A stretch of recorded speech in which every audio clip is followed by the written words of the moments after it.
En este video vamos a intentar dar algunos ejemplos de lo que se hace con el muestreo para poder aplicarlo a algunos estudios, específicamente en la licenciatura de psicología. Primero tendremos que definir las dos clases de muestreo que existen. Uno es el muestreo aleatorio, que de acuerdo con Silva 1992 es el método que consiste en seleccionar un subconjunto de una población de manera que todas las muestras posibles de tamaño n tengan la misma probabilidad de ser elegidas, es decir, se hace por medio de tómbola o al azar. Por otro lado, el muestreo no aleatorio no emplea la extracción aleatoria, por lo que las muestras posibles no tienen la misma posibilidad de ser elegidas, sino que su elección se realiza en función de los intereses del investigador para de algún modo garantizar la representatividad en el experimento y no de la población donde se extrae. Vamos a suponer que se quiere realizar un estudio en estudiantes de psicología de la FES Iztacala. Para este caso vamos a hipotetizar que existe una población estudiantil de 2500 y que de acuerdo a la fórmula estadística tenemos que obtener una muestra de 500 alumnos. Una técnica de muestreo aleatorio es la técnica de muestreo simple, que como comentábamos en la lámina anterior, puede realizarse por medio de tómbola, donde pues se podrían poner todos los nombres de cada uno de los estudiantes en papelitos y meterlos a una caja o a algún lugar y después irlos extrayendo uno por uno hasta completar los 500 nombres de los estudiantes con los cuales trabajaríamos. Obviamente esta es una técnica ya anticuada y que sería muy tardada. Podríamos utilizar técnicas estadísticas a través de tablas de dígitos al azar o incluso utilizar software para generar los números aleatorios y así poder extraer los 500 nombres de los estudiantes de la FES. Otro tipo de muestreo aleatorio es el estratificado.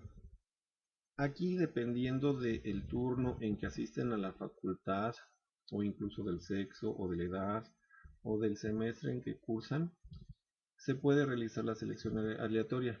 Es decir, vamos a suponer que de esos 2500 estudiantes, 2000 asistan al turno matutino y 500 al turno vespertino.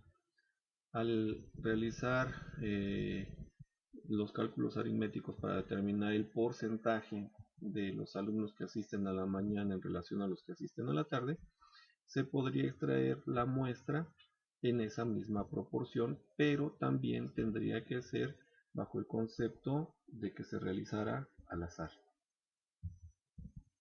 Otro tipo de muestreo aleatorio es el que se realiza por conglomerados. Aquí vamos a suponer que en la Ciudad de México existen 250,000 estudiantes de nivel licenciatura y que de acuerdo a las fórmulas necesitamos extraer una muestra de 2500 estudiantes. Para poder hacer este estudio por conglomerados necesitaríamos de esos 250,000 estudiantes ver de las diferentes universidades que existen en la ciudad cuántos se encuentran, por decir, en la zona norte, cuántos en la zona sur, cuántos en la zona oriente y cuántos en la zona poniente. Y en función de eso ya se realizaría el muestreo aleatorio por cada uno de estos diferentes conglomerados de acuerdo a los planos cardinales de la Ciudad de México. Otro tipo de muestreo aleatorio es el polietápico, que es realizado durante varias etapas. Vamos a retomar el ejemplo de por conglomerados. Una vez que ya tenemos identificadas las diferentes zonas y el número de estudiantes o de muestras que se tendría que realizar en cada una de estas zonas, probablemente pudiéramos decidir que no nos interesa estudiar todas las carreras o todas las licenciaturas y que solamente vamos a realizar el estudio en estudiantes de la licenciatura de psicología, por lo cual ese sería un segundo criterio de selección. Dentro del muestreo aleatorio también está el muestreo sistemático, que pues es sencillo de realizar. En realidad lo que se hace es solamente una división de nuestra población total de estudio entre la muestra total de sujetos que vamos a necesitar para que se realice el estudio, y en este caso 250.000 sobre 2.500 nos da un número constante de 100. Entonces en este caso lo que procederíamos a realizar es, de una lista ordenada de datos con los nombres de cada uno de los estudiantes de la Ciudad de México del nivel licenciatura, elegiríamos a los que se colocaran en el lugar número 100, en el 200, 300, 400 y así sucesivamente hasta completar los 2.500 sujetos que necesitamos para realizar nuestro estudio. Ahora bien, las muestras o las técnicas de muestreo no aleatorio pueden ser por cuotas, y en este caso vamos a suponer que queremos realizar nuestro estudio entre estudiantes de psicología de la FES Iztacala, pero solamente entre mujeres que tengan entre 19 y 22 años de edad. En este caso vamos a suponer que la población que cubre con este rango de edad es de 700 y que nuestra fórmula nos indica que tenemos que seleccionar a 120 sujetos.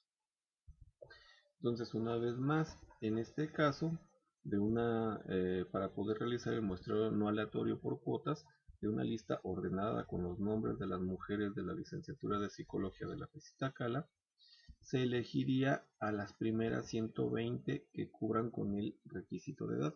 Es decir, en este caso, no utilizamos el azar para seleccionar a las mujeres, sino que de esa lista, suponiendo que existieran las variables en esa lista, elegiríamos a las primeras 120 que sean mujeres y que tengan entre 19 y 22 años. Otra técnica de muestreo no aleatoria es la intencionada. En este caso vamos a suponer que ya se eligió que sean 120 mujeres de psicología entre 19 y 22 años y que hayan acudido a consulta psicológica en el último año. Una vez más, insisto, estos son datos hipotéticos. Para poder hacer esta selección necesitaríamos contar con todos estos datos en esa sábana de datos de los alumnos. Ahora bien, el muestreo incidental nos pretende hacer las cosas un poco más fáciles. De esas mismas 120 mujeres que estudian en la FES Iztacala y que tienen entre 19 y 22 años de edad, para que no acudiéramos de salón en salón a identificarlas para poderles aplicar los instrumentos, podríamos ir, por ejemplo, a la biblioteca y ahí, bueno, ir abordando a modo de poderlas identificar y de poder pedirles que participaran con nosotros y aplicarles los instrumentos. Otra técnica de muestreo aleatorio sería el de bola de nieve, que en este caso vamos a suponer que nos interesara realizar un estudio de preferencias sexuales y que hubiéramos determinado que no era prudente incluir esa variable o esa pregunta dentro del instrumento por los rechazos que existen de manera habitual entre la población heterosexual y la homosexual. Entonces podríamos hacer la pregunta ya en corto, en directo con las mujeres de 19 a 22 años, y probablemente alguna de ellas nos dijera que efectivamente tiene una tendencia homosexual, y ya le podríamos preguntar si conoce a algunas otras estudiantes que tuvieran esa misma preferencia, y si accede, bueno, pues nos presentaría a esa persona, a ella le preguntaríamos de algunas otras y así hasta que cubriéramos con la cuota de los 120 sujetos que quisiéramos estudiar. Pero ¿para qué nos sirve este muestreo? Bueno, pues la principal ventaja que se tiene es que nos abarata los costos de los estudios que se quisieran realizar. De estos datos o de estos estudios hipotéticos que hemos presentado, supongamos que quisiéramos o que estuviéramos interesados en realizarlos en estudiantes de nivel de licenciatura. Obviamente el universo pues serían todos los estudiantes de nivel de licenciatura a nivel mundial. Obviamente eso demandaría muchísimos recursos económicos en traslados, en papelería, en personal para aplicar las encuestas y demás, que pues difícilmente podríamos soportar. Por tanto, reducimos este universo a una población. En este caso, bueno, pues habíamos indicado, era el total de estudiantes de psicología de la tesis Tacala. Pero como bueno, también esto nos demandaría un esfuerzo importante, sobre todo si se realizara por un solo investigador, se tiene la opción de hacer un muestreo, que en este caso, bueno, pues la muestra sería el número de estudiantes que serán sujetos del estudio en base a los criterios y fórmulas establecidas. Es decir, ya habíamos comentado que probablemente nos interesarán mujeres de una determinada edad o de una determinada preferencia sexual. Entonces, del total de mujeres que tenemos como población en la tesis Tacala, se aplica la fórmula y pues nos saca un número mucho más reducido de personas a entrevistar. ¿Qué es una muestra representativa? Bueno, pues de esa muestra que estamos eligiendo, sobre todo si la hacemos bien y con métodos probabilísticos, suponemos que esa muestra pues tendría las características relevantes de la población. En este caso pues pudiera ser quizás alguna variable psicológica, quizás alguna condición social o alguna preferencia por algún género musical, etcétera, en la misma proporción que se está presentando en la población, en este caso pues de la presista cara. Entonces, en ese orden de ideas, la unidad de muestreo sería cada uno de los sujetos que cubre con las características que se han determinado. En este primeros acercamientos, bueno, pues serían estudiantes de licenciatura, en tesis Tacala, mujeres y entre 19 y 22 años de edad, por lo cual los criterios de inclusión serían todas esas características que ya hemos determinado, y le podríamos sumar un criterio de exclusión que aún y cuando cumplan con todas estas características, si quisiéramos hacer por ejemplo un estudio referente al número de parejas sexuales, o el número de veces que tienen relaciones sexuales a la semana, un criterio de exclusión sería todas aquellas mujeres que no tuvieran vida sexual activa todavía.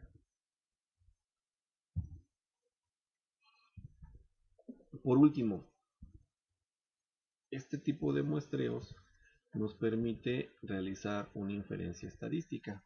Es decir, suponiendo que el muestreo fuera bien realizado y que la muestra fuera representativa, obviamente sumado a que nuestro experimento estuviera bien diseñado, podemos suponer que las características que encontramos en la muestra son iguales a lo que se presenta en toda la población.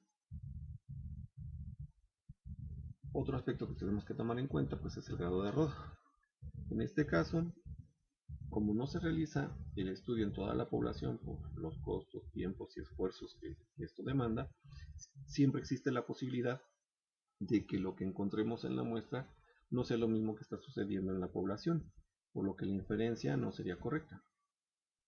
Entre más bajo sea el grado de error, estaremos más seguros de que lo encontrado es igual a lo que existe en la población.